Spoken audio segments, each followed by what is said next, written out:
Sino po dito ang medyo sensitive? Sensitive ka ba? Some people are sensitive and others are insensitive. Tanungin mo yung katabi mo, alin ka dyan? Sensitive or insensitive? Hallelujah. Ano sagot? Sa totoo lang po, sa tingin ko po, we are all sensitive. Kanya nga lang po, kanya-kanya po itong aspeto. Kanya-kanya lang po itong bagay na kung saan doon ka sensitive. Maaring sensitive ako dito, maaring hindi ka doon sensitive. Maaring sensitive ka sa ganitong aspeto, kami wala lang. Nasusundan po natin. Ang iba po sa atin, maarawan lang po. Sino po yung maarawan lang, tas namumula? Ayan, sensitive po yan. Rosy cheek kung tawagin dyan. Rosy cheek. Ang iba po sa atin, ma-expose lang tayo sa alikabok. Sino ho dyan ma-expose lang sa alikabok? Nagre-react na yung skin mo. Paano ka namin pagwawalisin? Mahirap yan. Ang iba po sa atin, ma-expose lang tayo, makaamoy lang tayo ng Sonrox. Sino yung makaamoy lang ng Sonrox? Sonrox parang nahihirapan ka na huminga. Hindi ka namin paglilinisin ng CR. No. Hindi sensitive ka dyan. So iba-iba po. Ang iba po sa atin, balat sibuyas, ang iba po ay balat kalabaw. Tingnan mo yung katabi mo. Ano ba yan? Balat sibuyas? Ha? Balat kalabaw? No? Iba po sa atin, may makain lang kakaiba, bumabaliktad na yung sikmura. Sino pong ganyan? Bumabaliktad na yung sikmura. Pero yung iba po, katulad ko po, hindi po ako sensitive sa ganyang bagay. Kanya-kanya ho yan eh. Ganon din po pagdating po sa spiritual na aspeto. Sa spiritual na aspeto po, magkakaiba rin po tayo ng sensitivity. Na po, kaya ang hamon po sa atin, sana po, wag po sanang baliktad. Kasi may mga tao, pagdating sa Panginoon, talagang yung mga songs, napipil na nila yung presence ni Lord. Sino dito? Habang nakikinig ka ng mga worship songs, you feel the presence of God. Taas po ang kamay. Palakpakan po natin ang Panginoon. Dahil may mga ibang tao naman po, ngalay na sa pagkanta yung mga music team, walang effect sa kanila. Walang effect. Parang bato. No? Iba-iba yan eh. Yung iba po, gustong-gusto po nila, magpapapray po sila sa mga American evangelists. Doon daw sila napipilled ng Holy Spirit. Ganun po sila kaselan. Pero ako, hindi po ako maselan. Kahit ordinaryong Christian, kahit nga lang bata, habang kinakanta natin kanina yung Holy Spirit, sabi ko sa anak ko, nakawakan mo ako. Nung hinawakan niya ako, napipil ko na yung presence ni Lord. Iba-iba yan eh. Yung iba po, kaunting gawa lang ng dyablo. Kaunting kilos lang ng dyablo, sensitive, balat sibuyas. No, konting kilos lang ng dyablo, nadideceive na, nadidiscourage na. Pakisabi sa katabi mo, huwag kang balat sibuyas. No, huwag kang balat sibuyas pagdating sa kilos ng dyablo. We need to be strong, we need to be resilient pagdating sa gawa ng kaaway. Amen po ba kayo doon? Pero pagdating sa Panginoon, we need to be sensitive. Kaya nga sabi po ng Biblia, when you hear the voice of the Lord, do not harden your heart. Pakisabi sa katabi mo, huwag kang magmamatigas pagdating sa Panginoon. Huwag kang callous heart. Huwag kang insensitive pagdating sa Panginoon. Pagdating po sa Panginoon, agree po ba tayo doon na dapat sensitive tayo? At pagdating naman sa mga gawa ng kaaway, tayo po ay balat kalabaw. Amen. We are strong. We are resilient. Palakpakan po natin ang Panginoon. Hallelujah! Purihin po ang Diyos. Ang topic po natin sa umagang ito, the anointing of the Holy Spirit. The anointing of the Holy Spirit is one of my favorite topics in the Bible. Mula po nung bata pa lang ako, gustong-gusto ko na po ito. Marami po akong mga books na nabibili sa subject po ng anointing. Kaya napakaganda po nito. Sobrang ganda. Well, gentle reminder lang po. Pakisabi nga sa katabi mo, paalala. Kaunting paalala lang po. Ang slain or slaying in the spirit is not biblical. It is not biblical. Ano po ibig sabihin ng slain o slaying in the spirit? Ito po yung pag pinagpe-pray, bumabagsak. Yung tumutumba. Ako po nung araw, pag pinagpe-pray po ako, bumabagsak din po ako, tumutumba po ako. But as we study the Word of God, hindi po yan pinapractice ng mga early Christians. You read the Bible from Genesis to Revelation, wala kayong makikitang pag nagpe-pray sila, nagtutumbahan yung mga tao. Okay? Wala. Meron lang pong isang pangyayari sa Biblia na minsan hinahanap si Jesus Christ ng mga persecutors niya, ng mga dadakip sa kanya para siya pahirapan at ipako sa krus. The Roman soldiers, hinahanap si Lord. May isang pagkakataon sa Biblia nung hinahanap siya, ang sabi ng Panginoon, "Here I am." Nung sinabi ni Lord na "Here I am," nagtumbahan po yung mga kaaway po niya. Meron lang pong ganung pagkakataon. Kaya ang payo ko po sa inyo mamaya, may anointing service po tayo. Ano ba ang dapat response natin kapag dadama natin yung presensya ng Diyos? Sa Biblia po, pag binasa nyo po, pag napi-feel nila yung presence ni Lord, pag talagang hindi na nila kaya, umuupo na lang, o kaya minsan lumuluhod, o kaya nagpapatira pa. Biblical po yan. That's biblical. Amen? Ang response po, pag napi-feel nila yung Holy Spirit, nagpapasalamat sa Diyos. Nagpupuri sa Diyos. Kasi pag may mga pagkakataon na minsan nagiging sukatan na po ng kapuspusan ng Holy Spirit, yung tumutumba. Kapag tinanong mo yung tao, bakit ka na-slain? Bakit ka natumba? Pastor, nagtumbahan na sila eh. Tumumba na rin ako. Hindi pa ako pinagpe-pray, tumumba na ako. Sabi ko, bakit? Kasi baka isipin ng ibang tao, hindi ako napupuspos. Hindi ako napipild. Kaya bago pa ako ipag-pray, tumumba na ako. Sabi mo nga sa katabi mo, hindi mahalaga na tumumba ka.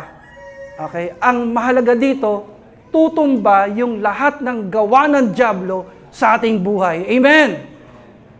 Amen! Meron naman pong mga sincere na tao na pag napupuspos, katulad ko po, pag napupuspos po ako nung araw, hindi ko talaga kaya sa sobrang lakas ng presence ni Lord. Talagang napapatumba ako. Kaya lang, we need to educate ourselves with the Word of God. Kung kayo po ay natutumba, sincerely, ine-educate po namin kayo ngayon ng Word of God. Wala kasi tayong mga ushers. Ang problema sa mga tumutumba, yung mga ushers kumbisang kulang. Di po ba? Kapag halimbawa nagpe-pray ako, pakisalo naman, Diyos Osyagan, kasi nag-aalala tayo pag bumaksak, may mangyaring hindi maganda. Kaya pag napipil niyo po yung presence ni Lord, purihin niyo ang Diyos, o pwede kayong umupo, pwede kayong lumuhod. Amen? Hindi niyo po kinakailangan tumumba. Na kakaintindihan po tayo. Kung naintindihan niyo po ako, palakpakan po natin ang Panginoon. Hallelujah! James chapter 5, verse 14. Basahin po natin ng malakas para sa Panginoon. 1, 2, 3, go. Is any one of you sick?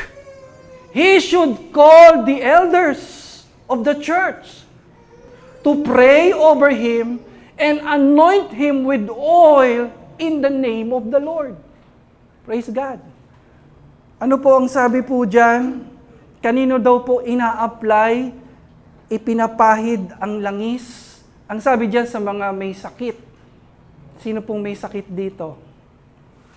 Sa mga tao daw po na may mabigat na pangangailangan. Naalala niyo po yung parable of the Good Samaritan? Naalala niyo po? Ano pong ginawa doon sa binugbog na tao? Pinagnakawan. Anong ginawa sa kanyang mga sugat? Binuhusan po ng langis. Saan ina-apply po ito sa Biblia? Yung pong mga itinatalagang hari, pinapahiran po sila ng langis. Itinatalagang prophet, itinatalagang priest, ultimo sa mga alaga nilang hayop, pinapahiran po nila ng langis. Mamaya po, dadaanan ko yan ng napakabilis. Bakit nila, pati sa hayop, nilalagyan nila ng oil? Bakit kaya? No. Ang sabi po dyan, ipatawag daw po, pakisabi po, elders. Ang elders po sa Bible at saka elders sa mga modern churches, kuminsan magkaiba. Ano ba yung mga elders sa Biblia? Sila po yung mga leaders of the church. Sila yung mga teaching elders. May mga na-meet ako, elder po sila pero hindi sila nagtuturo ng Bible. So sa Biblia, ang tawag sa kanila teaching elder. At kadalasan po sa Biblia, ang mga elders po, puro mga lalaki. Kaya ang katangian nila ay husband of one wife. So napaka-clear.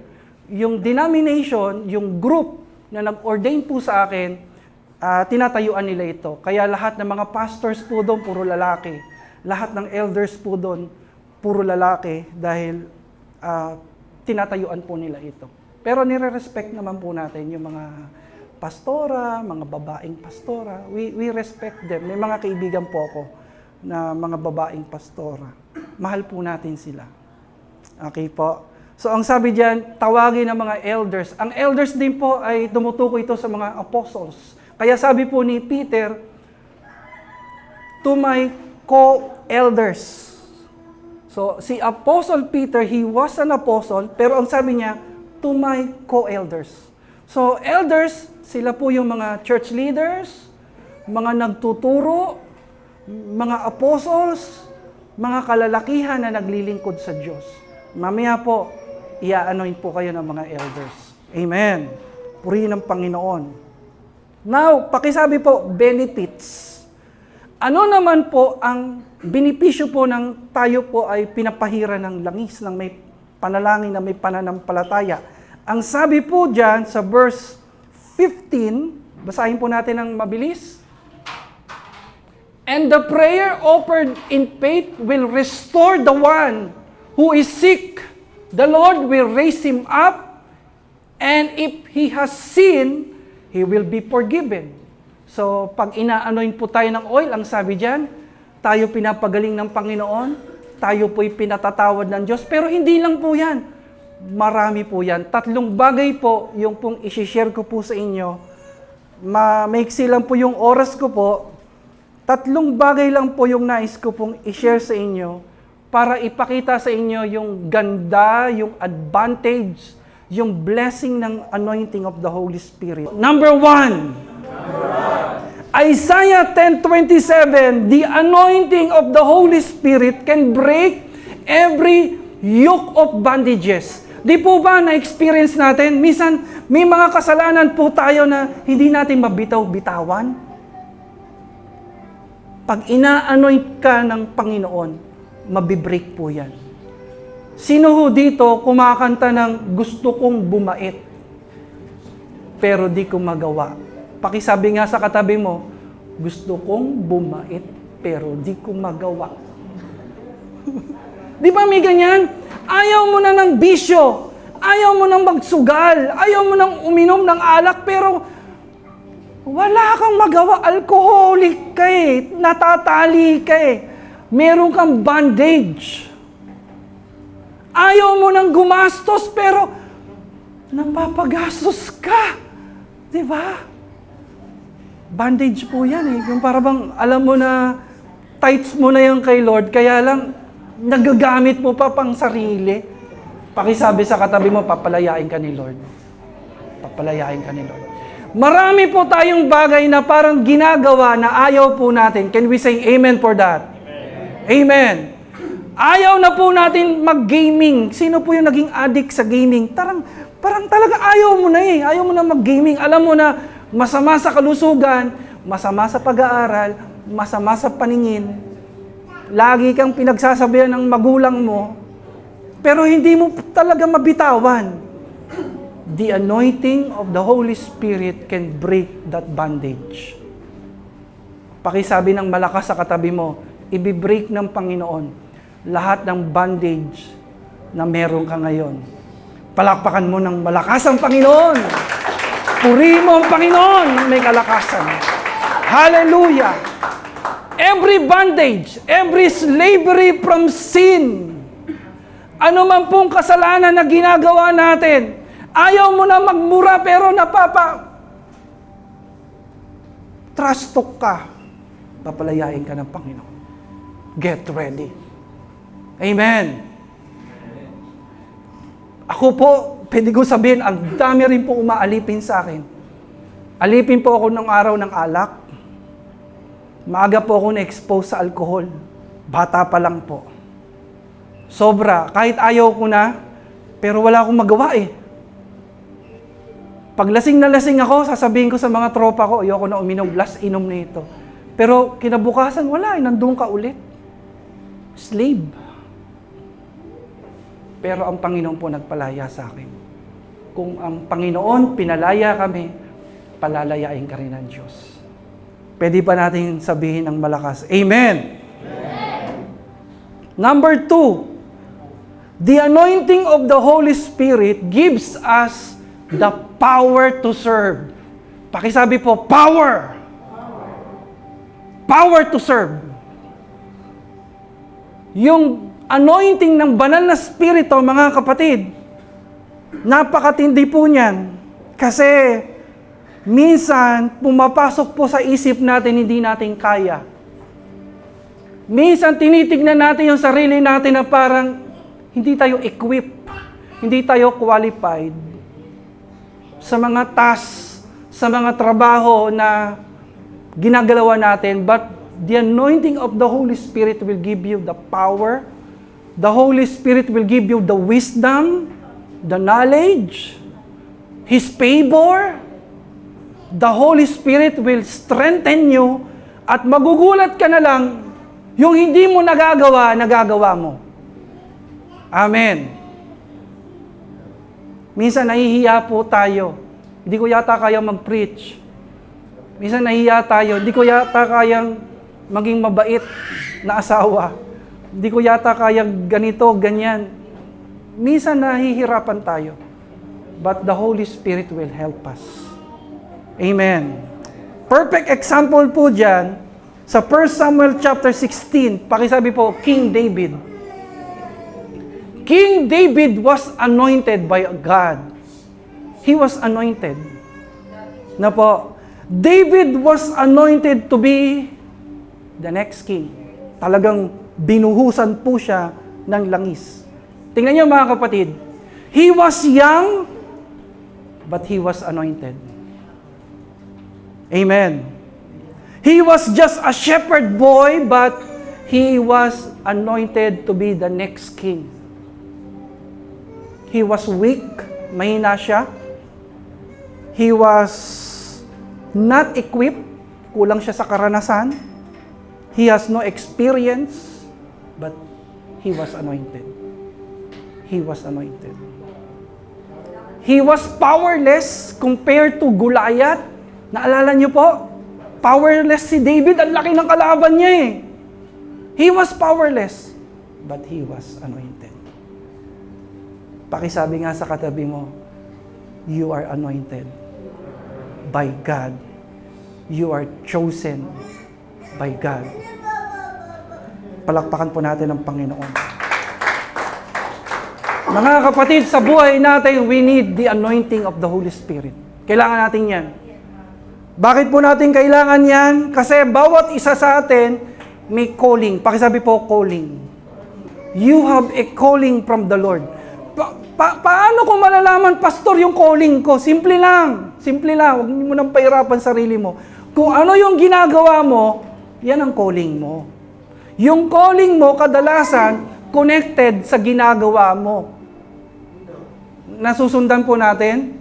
Katulad ako, nagpipreach ako ng Word of God, this is my calling. Nagpapastor po ako, this is my calling. Na po, lahat ng ginagawa mong paglilingkod, Calling yan. At kung minsan tayo po dito, ang dami nating trabaho. Sino po dito ang daming trabaho? Pag tinignan yung works mo, yung works load, ang bigat, that's your calling. And you need the anointing of the Holy Spirit para makaya mo yung load. Para maging equip, para maging effective and anointed. Palakpakan po natin ang Panginoon. Ang pagiging magulang po, calling yan. Calling yan. Kaya may mga magulang, napaka-anointed po nila, kaya napaka-effective ng kanilang pagiging magulang. At salamat, napakarami nating parents dito. They are all anointed. Bakit? Napalaki po nyo yung inyo pong mga anak ng maayos, mababait, magalang. Palakpakan natin ang Panginoon sa buhay po ng mga parents po natin. That's your calling. Kung magulang ka, kailangan mo ng anointing. Yung pagiging anak, yung pagiging estudyante, it's a calling from the Lord. Taas nga ang kamay ng mga anak dyan. Yung mga nag-aaral, naku, calling yan. Kailangan mo ng anointing para magawa mo yan. Lahat ng ginagawa mo, nagninegosyo ka, that's your calling. Nagtatrabaho ka, that's your calling. Content creator ka, that's your calling. Calling mo yan. Papasok ka sa politika, that's your calling from the Lord. And you need the anointing power of the Holy Spirit. Sasabihin ng dyablo, ay di mo kaya yan. Ay, kapos ka, kulang ka. Wala kang experience. Wala kang karanasang malalakas ang kalaban mo. Pero kapag dala mo yung anointing ng banal na spirito, makikita mo, hawak ka ng Diyos. May wisdom na nagpuplo sa'yo. May discerning, right discernment na nagpuplo sa'yo. Kakaiba po yung taong na may anointing. Tingnan mo yung katabi mo. Sabihin mo, napipil ko yung anointing sa'yo. Bakit namin napipil? Bakit namin nakikita yung anointing sa'yo? Kasi lahat ng ginagawa mo, may success. Sino po dito yung kanyang mga ginagawa, nagtatagumpay, taas ang kamay? Sino dito yung mga ginagawa mo, nagsasucceed, taas po ang kamay? Nagtatagumpay. Bakit po nyo nagagawa yan? Dahil sa anointing ng Panginoon na meron kayo. Palakpakan po natin ang Panginoon. Purihin po natin ang Panginoon. Hallelujah! Praise the Lord! Sabi po nila sa akin nung araw, bago pa ako nagpapastor, dahil napakabata ko magpastor, age of 17, ang kaaway, ang dyablo, may mga taong ginagamit yan minsan. I-discourage ka talaga. Sabi nila sa akin, bata ka pa, kulang ka pa sa aral, kulang ka pa sa experience. Totoo po yun. But I was anointed by God. Yun po pinakamahalaga. Hindi na po mahalaga kung anong kulang sa iyo. Ang mahalaga, kasama mo ang Diyos. Kakampi mo ang Diyos. Puspos ka ng presensya ng Diyos. Ang banal na spirito ay bumabalot sa iyo. Purihin natin ang Panginoon. Hallelujah! Halimbawa, yung ating music team, anong meron sa kanila? Anong meron po sa kanila? Sa tingin ko, ang meron sa kanila yung anointing. They have the anointing of the Holy Spirit. Pwedeng magkaroon ng talent yung isang tao. Pwedeng magaling tumugtog, magaling kumanta, magaling mag-project. Pero pag wala yung anointing, wala hong dating yan. Pero they have the anointing of the Holy Spirit. Kaya napaka-effective po nila. Last Sunday po, yung pong bunsong anak ko po, nakita ng nanay niya, iyak ng iyak. Tinatago pa yung iyak. Habang nag-worship tayo, habang nagpupuri tayo, nakita siya ng nanay niya. Tinatago pa niya. Sabi niya, "Nak, mahal ka ng Diyos. Mahal na mahal ka namin." Lalo umiyak yung bata. Yung anak ko po, natutuwa po ako, napupuspos po siya ng banal na spirit. Ginagamit po yung music team po natin na maging daluyan ng presensya ng Diyos kahit sa mga ganong bata. Purihin ang Diyos. Hallelujah! Hallelujah! Hallelujah! Hallelujah! Totoo po yan, mga kapatid. Kasi nung mga bata sila, kikita ko nag-worship sila. Pero iba naman yung level ngayon na nagbibinata sila. Sabi ko, Lord, sana po ma-encounter ka nila. Sana po, hindi lang po sila nagpupunta dito dahil sa tatay po nila, pastor. Wala silang choice. Kundi, Lord, pakihipo naman yung mga anak ko. At nagpapasalamat po ako, kami mag-asawa, kumikilos po ang Panginoon. You have the anointing power of the Holy Spirit sa pagiging nanay mo, sa pagiging tatay mo, sa pagiging anak, sa pagiging empleyado, estudyante, anumang larangan ang papasukin mo, tandaan mo, nasa iyo ang Diyos. Nasa iyo ang Kanyang Espiritu Santo. You have the anointing power of the Holy Spirit. At magugulat ka na lang. Magugulat ka na lang. Yung hindi mo magawa, nagagawa mo. Yung hindi ka makapagsalita sa harap ng tao, nakakapagsalita ka. Yung hindi mo ma-perform na musical instrument, magugulat ka na lang na pe-perform mo siya para sa Panginoon. At pwede mong sabihin na, I can do all things through Christ Jesus. Palakpakan po natin ang Panginoon. Hallelujah. Last, pakisabi po, number 3. The anointing of the Holy Spirit brings us, pakihawak nga po dito, pakisabi po, peace of mind. Iyan po yung pinaka-favorite ko po sa anointing. Ang anointing ng banal na spirito, kapayapaan ang binibigay niyan. Sobrang halaga niyan. Napaka-importante niyan. Now, ano po ang kabaliktaran ng peace of mind? Pakisigaw po, stress. Now, seryosohin mo yung kausap mo. Sabihin mo sa kanya, stress can kill you. Sabihin mo sa kanya, stress can kill you. Delikado yan. Si Willie Ong, kilalang-kilala po siya, napakabait po niyan, milyon-milyon po ang tumutulong po dyan, sumusuporta po dyan. Nagkaroon po siya ng sarcoma cancer. Yung sarcoma cancer niya, in between po ng heart at spine. Kaya hindi po magalaw. Na po, marami nagpe-pray sa kanya, kasama po kami sa nagpe-pray sa kanya. Sa pag-aaral po, sa mga interview, ang isa po sa cause kung bakit po siya nagkaroon ng matinding sakit, alam niyo kung ano po? Stress. Ano pa? Hurts. Bakit siya nagkaroon ng hurts? Kasi gusto niyang maglingkod sa bayan, malinis ang kanyang kalooban, kaya lang ang dami niyang critics, ang dami niyang bashers, kinimkim niya lahat yun. Kinimkim niya lahat ng hurts, lahat ng stress, kaya yan po nangyari. Napakahirap po ng may stress. Sino po minsan dito nakaka-stress sa bahay? Nakaka-stress yung mga kasama sa bahay? Meron po ba dyan? Nakaka-stress sa tindahan? Meron po ba? Lalo na yung nangungutang na ang haba-haba na ng lista. Nakaka-stress? Tama po? Nakaka-stress sa opisina? Meron po ba?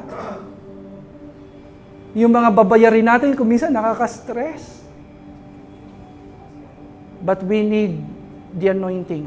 Doon po natin makikita yung kahalagahan ng anointing. The anointing of the Holy Spirit will give us peace of mind.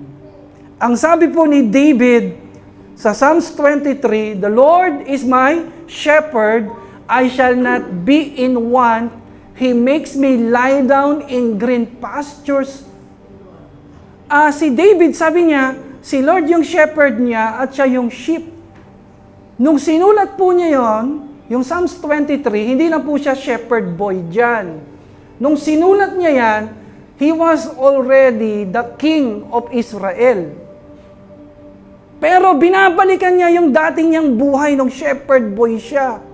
na yung kanyang mga tupa, inaalagaan ng shepherd, at siya din, inaalagaan din siya ng kanyang shepherd na ang Panginoon, mula noon hanggang sa naging maayos ang kanyang kalagayan. Ang sabi niya doon, you anoint my head with oil, and my cup overflows. Para po sa atin, wala lang sa atin yung oil, wala sa atin yan. Pero sa isang tupa, sino po dito tupa ni Kristo? Taas ang kamay. Sa isang tupa ni Kristo, napakahalaga po ng oil. Buhay po nila yan. Bakit? Kasi po, yung pong mga literal na mga sheep, nung araw, isa sa nagiging causes kung bakit sila napapahamak, ay yung po mga insekto na dumadapo sa kanila. Nagpaparami, nanganganak, nangingitlog sa kanilang mga balat, sa kanilang mga tenga, sa kanilang mga ilong. At kapag yung tupa, napupuno siya ng mga insekto na dumadami sa kanyang tenga, nangingitlog, nai-irritate po yan, hindi po makatulog, nai-stress.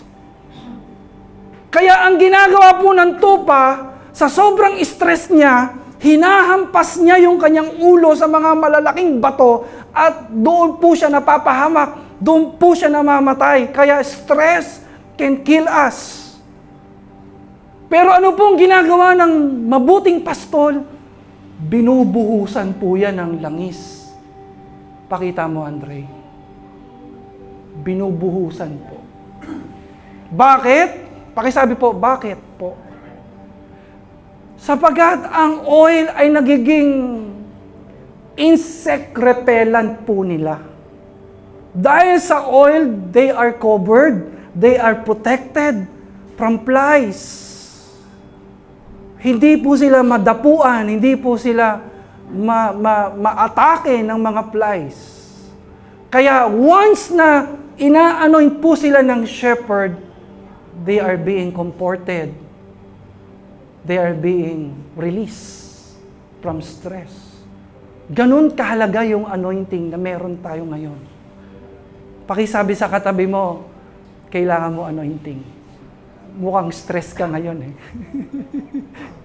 Amen?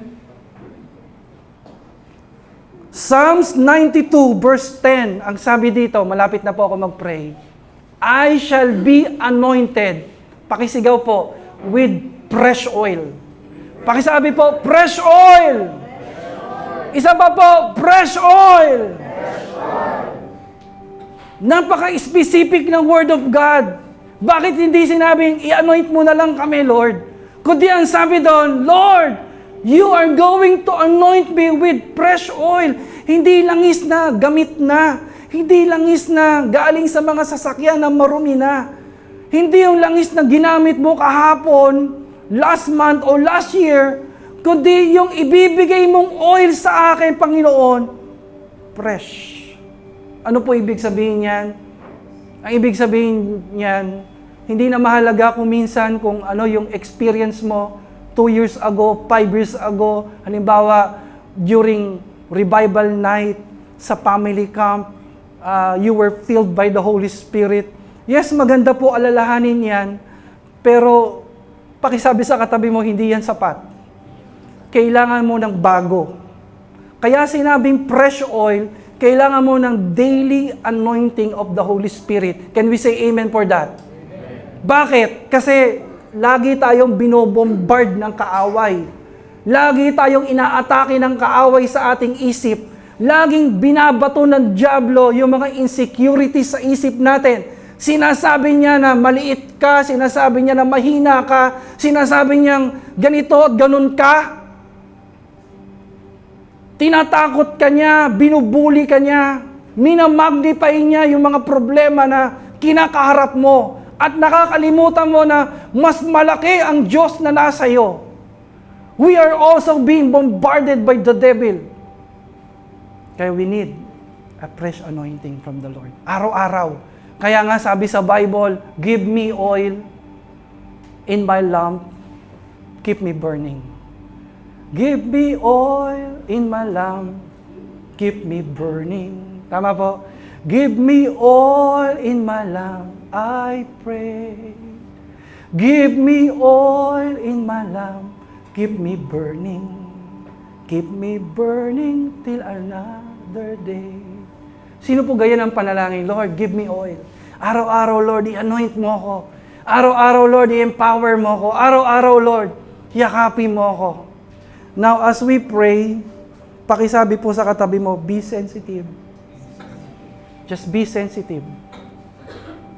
Be sensitive. Paano ang dapat mong gawin para ma-receive mo yung anointing? Paano maging sensitive? Simple lang. Kung may kasalanan ka na nagawa, ngayon lang o kahapon, ihingi mo kagad yan ng tawad sa Diyos. Dahil ang kasalanan ang magiging hadlang para maranasan mo ang presensya ng Panginoon. At habang ginagawa ito sa iyo, purihin mo ang Panginoon. Wala kang ibang gagawin kundi pasalamatan ng Diyos. At kung hindi mo na kaya yung presence ni Lord, wala po kami mga ushers na pwedeng sumalo sa iyo. We are now being educated by the Word of God. Pag napipilled ka ng Holy Spirit at hindi na kaya ng katawan mo, pwede po kayong umupo, pwede kayong lumuhod, pwede kayong magpahinga sa isang tabi. Amen? Kasi nga, He is the God of order. Our God is the God of order. Siya yung Diyos ng kaayusan. Amen? Purihin po ang Panginoon. Tayo pong lahat ay tumayo sa Panginoon. Pastor, para ba saan niyang anointing? Depende sa inyo. Kung anong pangangailangan mo, depende sa inyo. Ilan po sa atin dito, kailangan niyang anointing para sa peace of mind. Kaya maging prayer mo habang ina-anoint ka, Lord, heal me. Heal my soul. Pagalingin mo ako dito, Lord. Alisin mo lahat ng mga kabigatan sa isip ko. Magkakaiba tayo ng pangangailangan. Ilan po sa inyo dito, may position kang hinahawakan, o may position kang gustong pasukan, o may calling ka na tinatayuan mo na para bang, Lord, tulungan mo ako sa calling ko. Empower mo ko. Kaya habang ina-anoint ka, Lord, empower me, O God. Empower me. Iba-iba po tayo ng sitwasyon. Iba-iba po tayo ng pangangailangan. Hallelujah. At may iba po sa atin dito, may mga matitinding bandages. Hindi natin sila alam, hindi natin sila kilala, pero magugulat ka na lang, yan taong yan, matindi na pala yung pagkubkob, yung pagkakaalipin ng dyablo sa kanya. Kaya paulit-ulit na lang. At habang ina-anoint ka, pinagpe-pray ka ng mga elders, mag-confess ka lang, sabi mo, Lord, palayain mo na ako. Pagalingin mo na ako.